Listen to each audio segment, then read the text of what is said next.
Very good afternoon to you, and it is a warm welcome to the second hour of Newsfeed PM. We begin with this story. The Buthelezi family are meeting to finalize funeral arrangements following the passing of Prince Mangosuthu Buthelezi yesterday.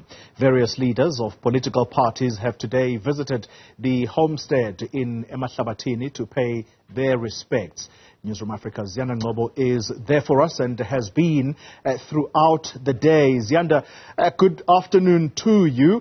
Let's talk about the number of political parties that have been visiting the homestead of the late IFP leader. And key among them, by the way, is the ANC in KwaZulu-Natal. That relationship has not been an easy one, has it?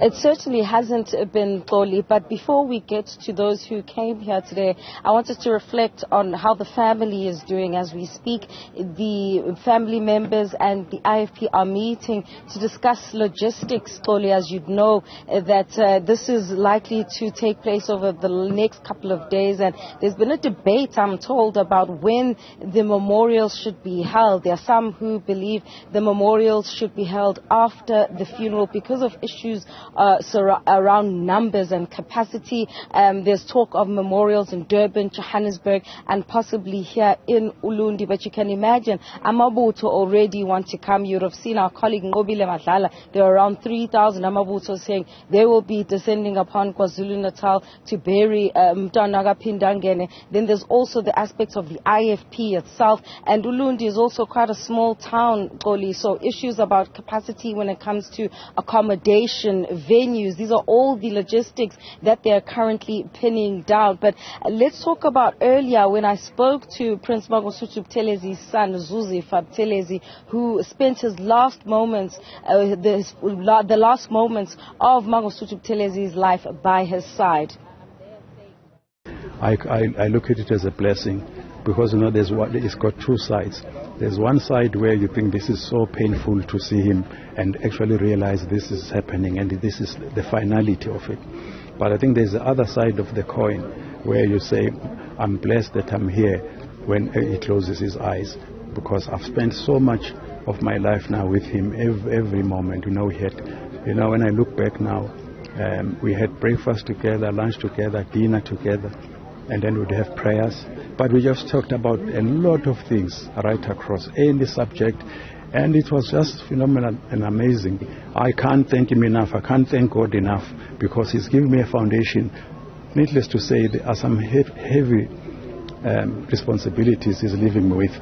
But if you were to hear me complaining, I know my father would say, what was I doing all the time with him?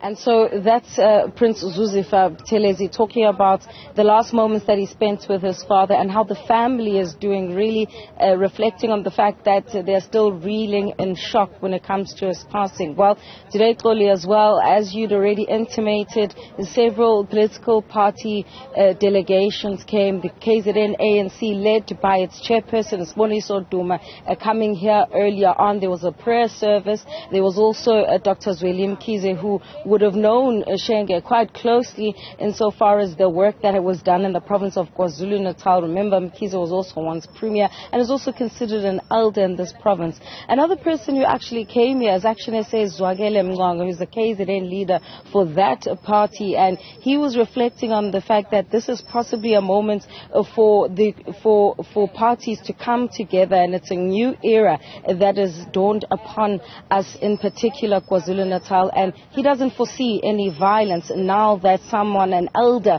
like Prince Mangosuthu Buthelezi, is no more. I think he has left the foundation very strong. Not only him, including Ubaba Madiba, they've left the foundation very strong, especially in KwaZulu-Natal.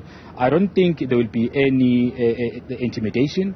I don't think there will be any violence. The violence we see currently, and even killings in the province, are mainly intra-party related matters. I don't believe that just because it's normal, there will be a violence in the province. I doubt. But I think all of us, as I'm saying, we have learned a lot from him, and all we must do now is to carry on with his teachings, because end of the day, he has written history, and for us is to live with that history and say, how then we ensure the stability in our province. And I doubt there's any leader who can doubt what he believed on.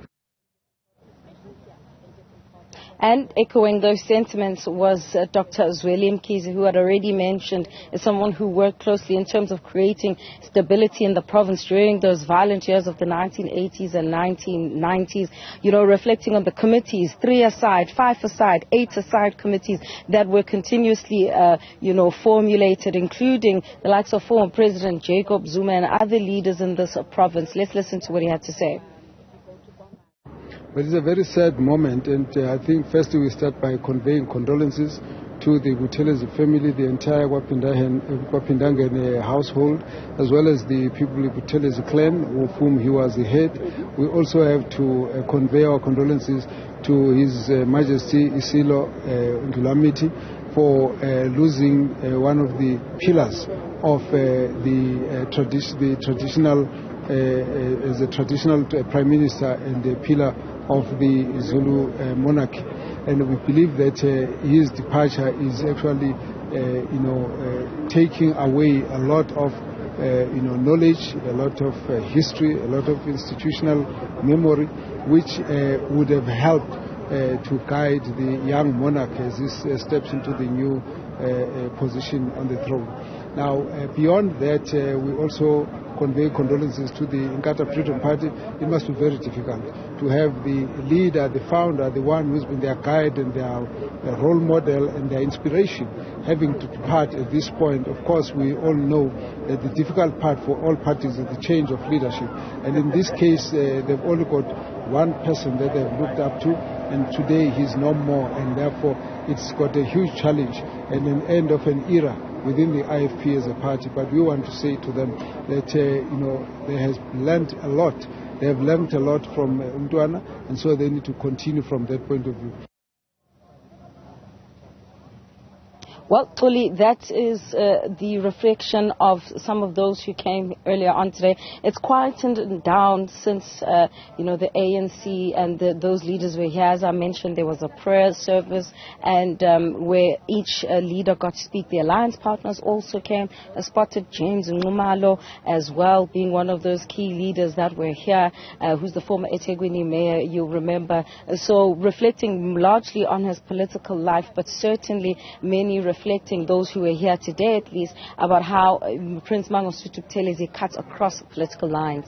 Yeah, Ziyanda, quickly, before I let you go, earlier we spoke about funeral arrangements. Has there been a date that has been set, or are those discussions still underway as to when he may be laid to rest?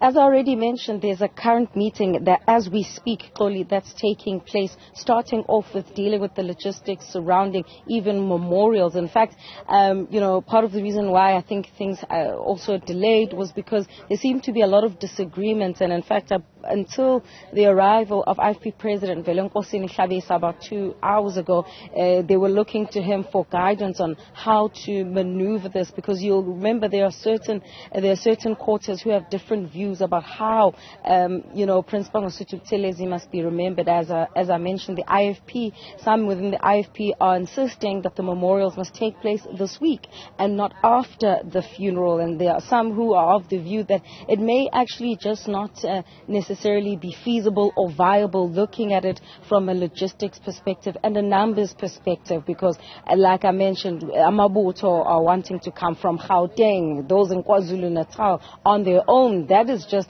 a huge contingent to manage. Then there's the IFP itself, and where we are, remember, Xoli, it's the stronghold of the IFP. We are in the Ulundi municipality, which is one of 5 municipalities that falls under the Zululand district municipality. So So you can imagine that this town is likely to come to a standstill if they were to have a rally. There's a Princess Makoko Stadium, but there's talk about the fact that there's not enough capacity for the numbers. In fact, I heard that there was even a discussion of possibly going to Moses Mabhida, but these are just behind the scenes issues and it's all up in the air. So I must emphasize that these are just discussions on the table. Part of that meeting is a committee that has been set up. It includes the government, it includes police, it includes the family, the Buthelezi family, the royal family, and the IFP leadership as well.